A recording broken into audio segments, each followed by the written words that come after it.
Bonjour, je vous fais une petite vidéo vraiment un peu à chaud. Je suis en train de faire des retours par mail à mes clientes et je pense à un sujet là que j'ai abordé aussi dans un échange hier avec une hypnothérapeute. C'est sur la question de se plaindre, de dire quand ça va pas, la question de se victimiser, etc.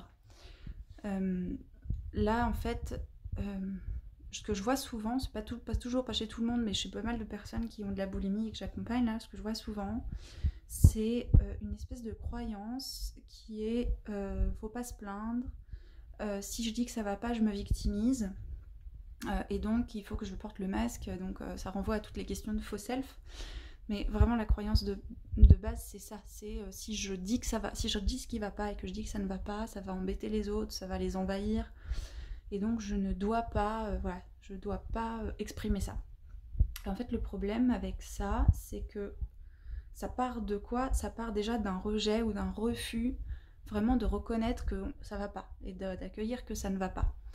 Il y a vraiment cette espèce d'injonction collective de quand quelqu'un dit que ça va pas, on va tout de suite le coacher, on va lui montrer qu'il faut positiver. Enfin, chronologiquement, il y a vraiment un souci parce qu'on a rarement le réflexe de juste en fait entendre, accueillir et puis s'arrêter là. Et en fait, je suis désolée pour les tremblements.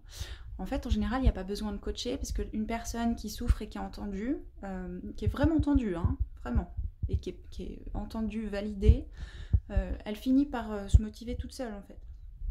Et donc le problème avec ça, c'est que je vois beaucoup de personnes qui ne sont déjà pas ok avec le fait qu'elles souffrent, avec le fait qu'il y a des moments où ça va pas, comme si c'était une anomalie. Et je vois aussi que pour plein de gens, c'est une anomalie de pas aller bien. Moi, je vois que quand je partage que je suis fatiguée ou que j'ai de la mélancolie ou que je suis pas bien, je reçois plein de messages d'encouragement qui sont sympas, qui sont bienveillants. Mais moi, je trouve, pour moi, c'est pas une anomalie en fait. Enfin, ça fait partie de la vie d'avoir des moments comme ça. C'est des cycles. Il y a des cycles, c'est des moments de retrait.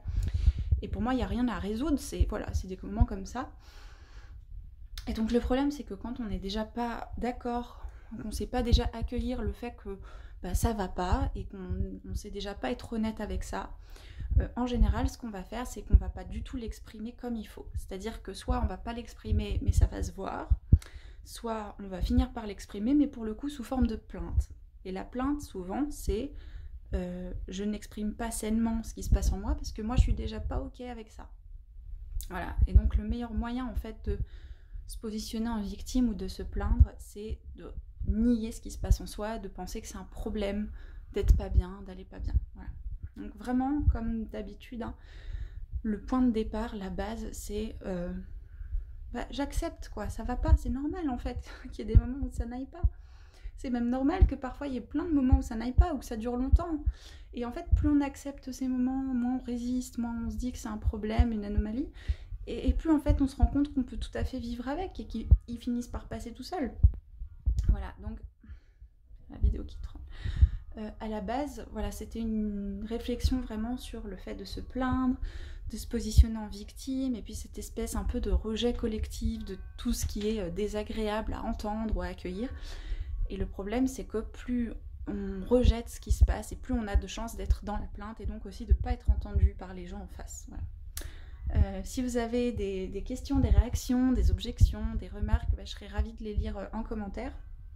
Et puis n'hésitez pas du coup à me suivre si ce contenu express vous plaît, pour ne pas rater les suivants. Et puis moi je vous souhaite une belle journée avec ces réflexions et je vais poursuivre mes réponses. Allez, à bientôt.